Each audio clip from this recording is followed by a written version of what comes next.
All right, y'all. So real quick, I want to touch on the robbers, the two robbers, or the two thieves. Robbers, thieves, synonymous, same thing.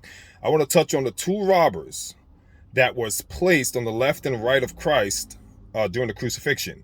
The two robbers, one was placed on the left, to the left of Christ. The other was placed to the right, and Christ being in the center. The structure and the arrangement is very important. We're going to circle back to that, but before I do that, I want to do the esoteric interpretation, extrapolation, and a gestation. Right? I want us to gestate, ruminate on the esoteric, because I told you guys, as of maybe I would say this year, I've been studying the Bible completely different than I've normally studied it.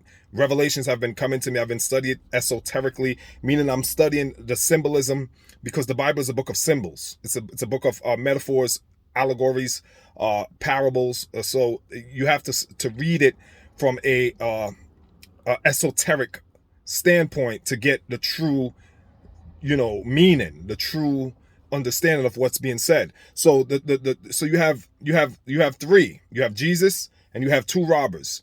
Now, what does the robbers represent? The robbers represent your past and your future. I'm gonna say that slowly. The robbers on the cross, the robbers to the left and the right of Jesus, Jesus being in the center. The robbers to the left and right, they represent your past and your future.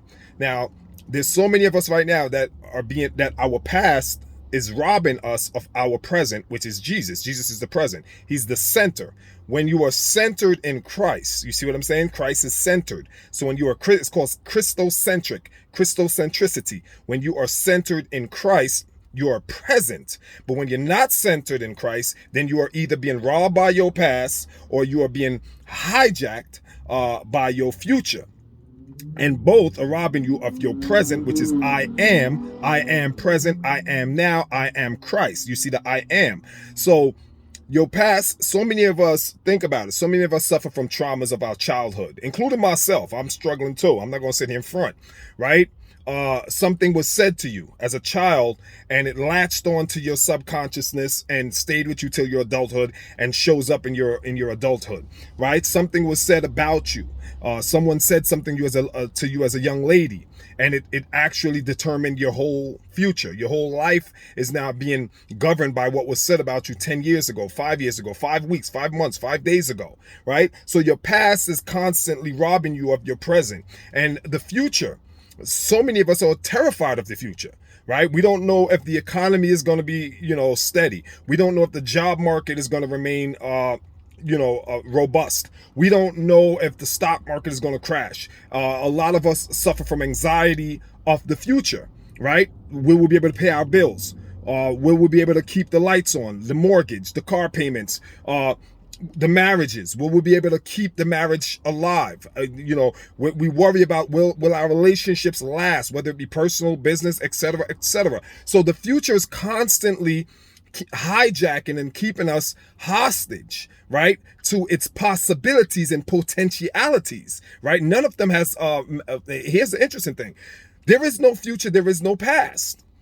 The only power in existence your past and your future hold is that which you feed it in your consciousness. I'll say that again. The only power your future and your past have is that which exists in your state of consciousness, because the future and the past terrors, fears, sustain and it's a self-sustaining parasite off of your energy, your consciousness. Your state of mind is the future's fuel. You fuel the future and the past. You fuel the fear.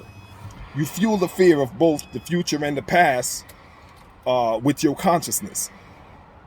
Outside of you, neither the future nor the past has any existence. So it's very important that you understand that. When you understand that you are the fuel, the fire that burns both the fear of the past and of the future, which are the means they use to steal and to rob you of your present, then you understand that you can have control. You can have control by affirming in the present tense, the I am, which is Christ in the center. So this is why it's important like I said, we're going to circle back to its structure. The way they're structured, even in their structure lies truth, lies gems, lies understanding, wisdom. Again, one centered to the left, one centered to the right, Christ centered in the middle, right? Christ centered, placed in the middle, meaning he is the foundation. He is the present. The past is to the left, the future is to the right.